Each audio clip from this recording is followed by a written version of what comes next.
কুসুম সিরিয়ালে আগামী পর্বে দেখতে পাবে ইন্দ্রাণী গাঙ্গুলি যখন অভিমন্যুবাবুর কথা কুসুমের মুখে শোনে তখন সে তার দুই ছেলেকে নিয়ে অভিমন্যুবাবুর সামনে গিয়ে দাঁড়াল।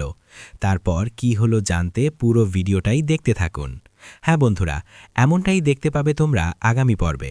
ভিডিওটা সম্পূর্ণ বিস্তারিত জানতে হলে চ্যানেলটাকে সাবস্ক্রাইব করে পাশেই থাকবেন।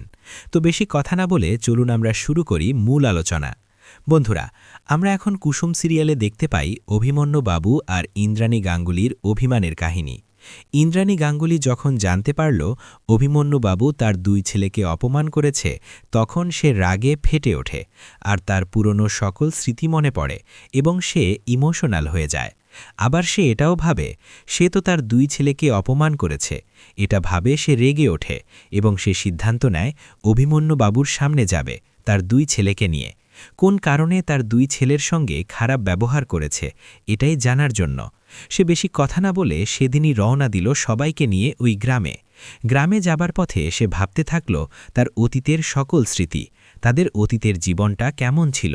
সে তখন অভিমন্যুবাবুর সামনে গিয়ে দাঁড়াল, তখন সে তার সাথে জোর করে কথা বলতে পারল না। তাকে দেখেই তার গলাটা কাঁপতে থাকল, চোখে জল চলে এলো। অভিমন্যুবাবুও অনেক অবাক হলেন, কারণ ইন্দ্রাণী গাঙ্গুলিরা গ্রামে এসেছে, তাও আবার তার বাড়িতে। কি কারণে এসেছে সেটা জানার জন্য অভিমন্যুবাবু জিজ্ঞাসা করে, কি আপনারা এখানে কেন এসেছেন? তখন আয়ুষের বাবা বলে, আজকে তোর কাছে আমরা আপনি হয়ে গেলাম। তখন অভিমন্যুবাবু বলে, স্বার্থপর বিশ্বঘাতক কখনোই আমার সঙ্গে তুমি সম্পর্ক হতে পারে না। ইন্দ্রাণী গাঙ্গুলি তখন চুপ করে দাঁড়িয়ে থাকে, কোনো কথাই বলতে পারে না।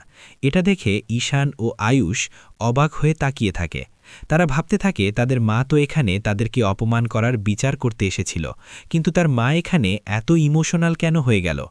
এই বলে অভিমন্যুবাবু আরও অনেক কষ্টের কথা বলতে থাকে এবং তার চোখ দিয়ে অঝরে জল পড়তে থাকে। তার কথার ভাবে বোঝা যাচ্ছিল যে সে তাদেরকে এখনও আগের মতোই ভালোবাসে। এ সুযোগে ইন্দ্রাণী গাঙ্গুলি বলে, আমাদেরকে মাফ করবেন, আমরা শহরের বাতাস শরীরে লাগার পর বুঝতে পারিনি আমরা একসময় এমন ছিলাম। শহরে বিলাসিতা পেয়ে ভুলে গেছিলাম অতীতের কথা, কিন্তু আমার আয়ুষ আর ঈশান তারা দুজনে আমার চোখ খুলে দিয়েছে। আমি চাই আপনাদেরকে শহরে নিয়ে যেতে, কিন্তু অভিমন্যুবাবু তো কিছুতেই রাজি হয় না, কারণ গ্রাম তার কাছে তার মা। সে আরও বলে, আমি এই গ্রাম ছেড়ে কোথাও যাব না।